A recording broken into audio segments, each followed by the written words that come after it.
expression you have on your face, making eye contact with people.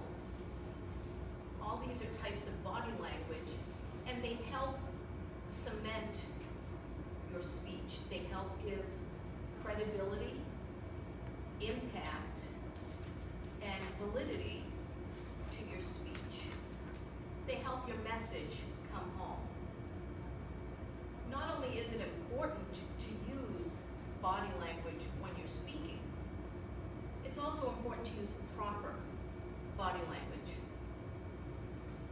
To give you an example, if I stand here like this and speak to you for 5 minutes, I can change my vocal variety and speak with an emphatic voice and lower it to a whisper, but I'm just standing here like this. What does that do for you? Does that get you excited about hearing my speech? Show of hands. How many people would be interested in sitting here watching someone speak for 10 to 15 minutes doing this, regardless of how powerful their message is? Show of hands. No, exactly. So that's the purpose of this presentation, to show you how to infiltrate your speaking, not only a speech you give at Toastmasters, a speech you may give outside of the club, a job interview, when you have to give a presentation at work, when you're selling a home, any kind of marketing preparation, anytime you're presenting yourself, when you're making an argument with a sales clerk. The words, the depth of the message, but also the body language come into play.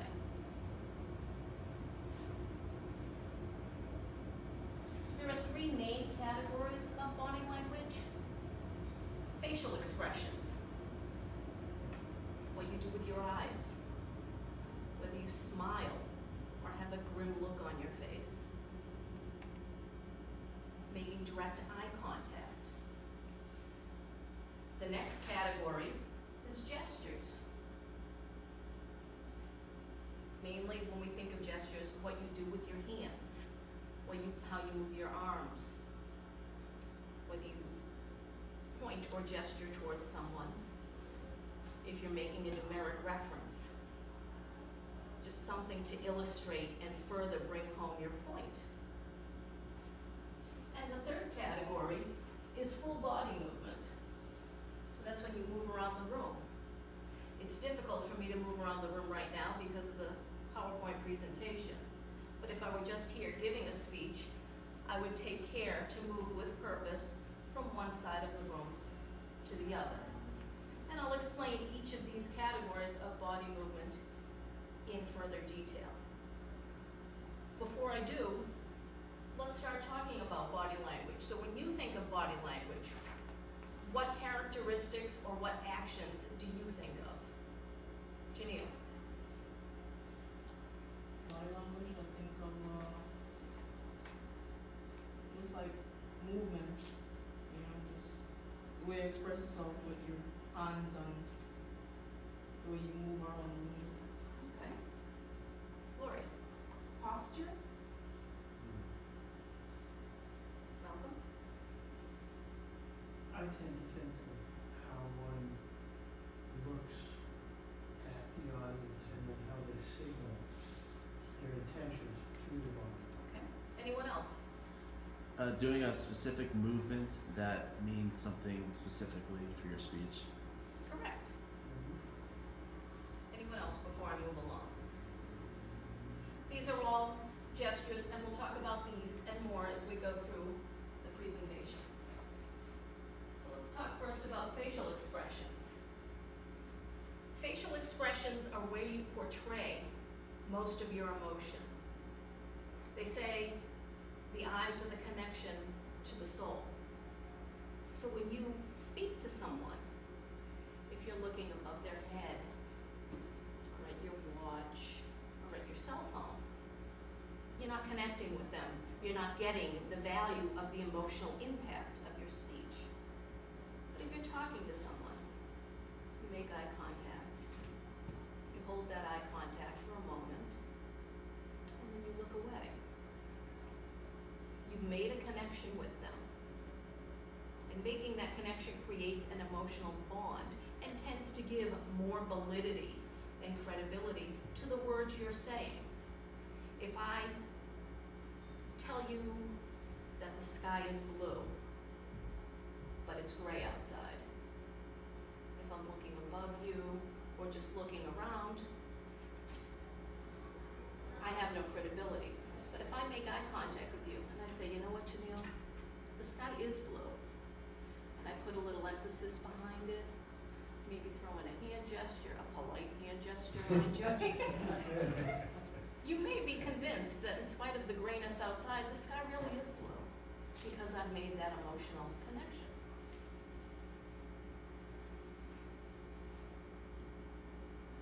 So we talked about eye contact, and you'll hear that brought up a lot with speech evaluations. Did you connect with the audience? A lot of people, when they're giving their first speeches, look toward the audience. But they don't take the time to make that connection and pick someone up.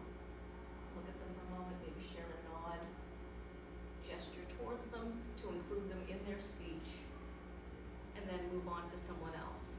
And the trick with eye contact, you don't want to get creepy stalker staring eye contact. Like when you go to a job interview and you're the only person in the room with that person for an hour. You have to temper how you make eye contact with that person. You want to make eye contact and establish a point of contact and emotion and bonding with them, but you don't want to sit there for 30 minutes staring at them like this while you're answering their question. You're going to look like a Stepford candidate. So just be careful of your eye contact. It's necessary, but use it properly. Don't just throw it in there. And the other thing about facial expressions is general expression.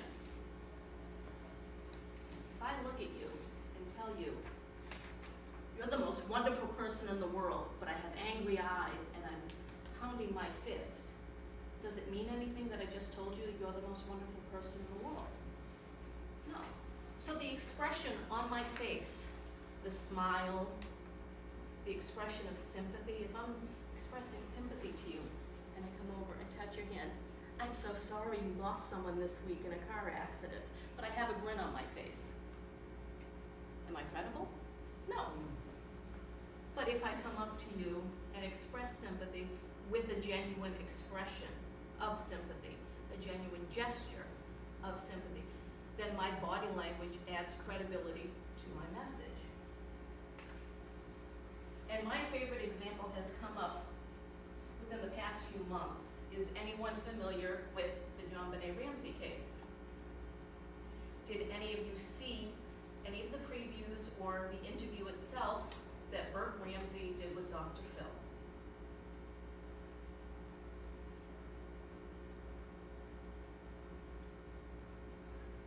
This was the look he had on his face through most of the interview when he was talking about his 6-year-old sister who was murdered 20 years ago.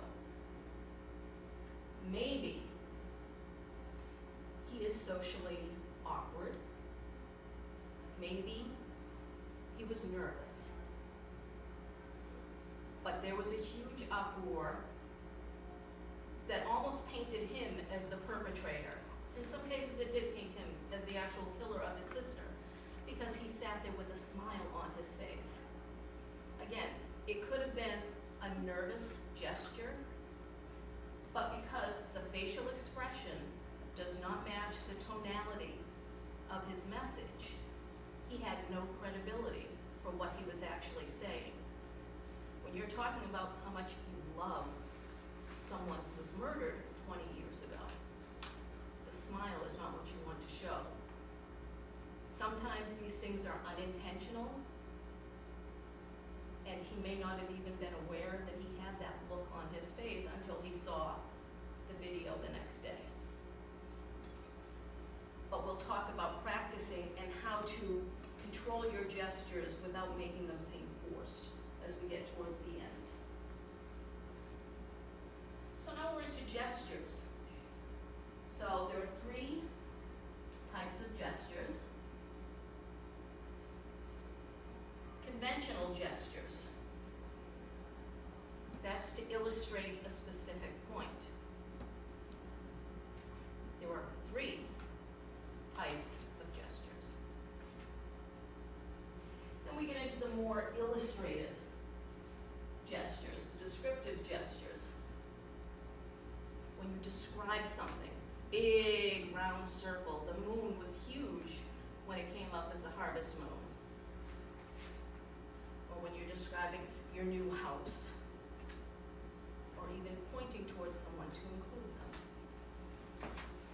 And then the last type of gesture is emotional. But we're not talking about facial emotional. We're talking about this type of emotion.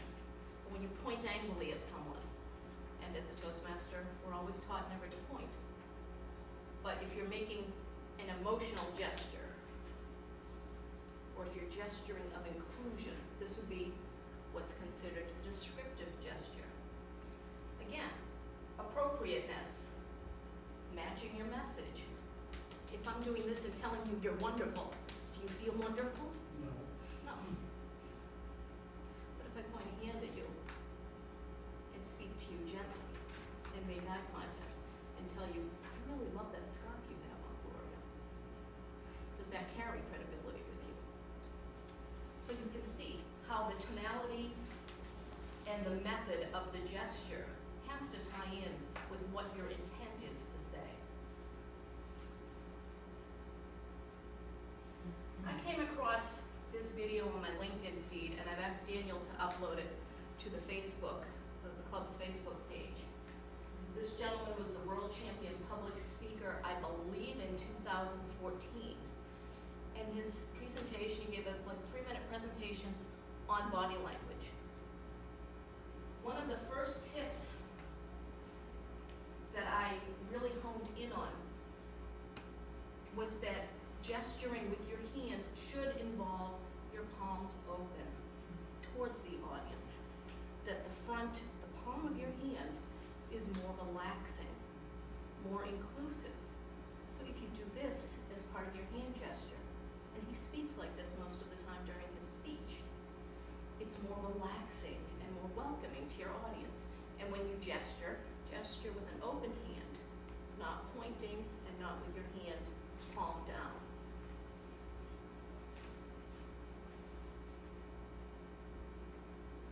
And the final category of body language is body movement. Moving with purpose around the stage to include both sides of the room, or whatever space in which you're speaking. As I said earlier, because of the presentation, I can't adequately move from side to side, but simply taking a step towards and positioning my body towards this side of the room lets them know that I am focusing on them.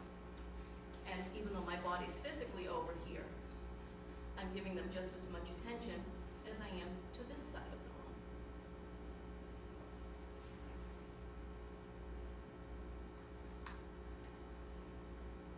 Your body posture was mentioned as one of the body language items when we asked for the list of the given. How you stand, if you stand with confidence, if you move with confidence, you portray confidence, you portray credibility. If I stand here schlumpy like this and try to give you life coaching skills. Could you imagine if your wife is a life coach, Daniel, was up here talking to people, I'm gonna make your life so much better. Come on. So standing confidently, gesturing inclusively, and making eye contact gets the message across and gets the right message across. You wanna be relaxed, you wanna be balanced. You don't wanna lean off to one side. And by relaxed, it doesn't mean slumped over, but it doesn't mean rigid posture like a soldier at Buckingham Palace. Somewhere in between. Straight, standing at attention, observing your audience, but not rigid and not uncomfortable. And you want to vary your speaking position, as I said. Move around the room. If you can, move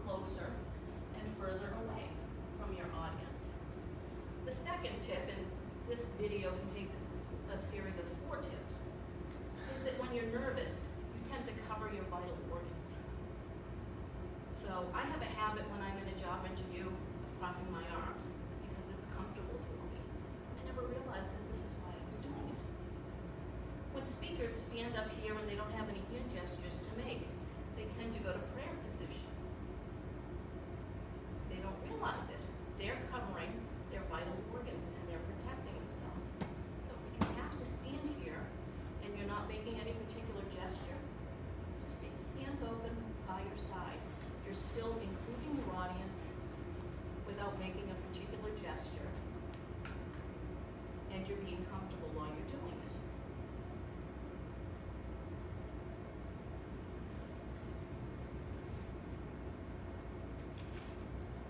Practice, practice, practice. How do you get comfortable doing it? You stand in front of a mirror at home. You make facial expressions until they feel natural, because that's the key. You want it to feel natural to you. You don't want to feel like it's forced. As an example, when Bernard had asked for some assistance practicing pausing, that's another thing that you would practice to make sure it's not forced. You want to make sure that you're gesturing naturally, you're pausing naturally, and you have to practice so that it appears natural. You want to do it, but do it with purpose.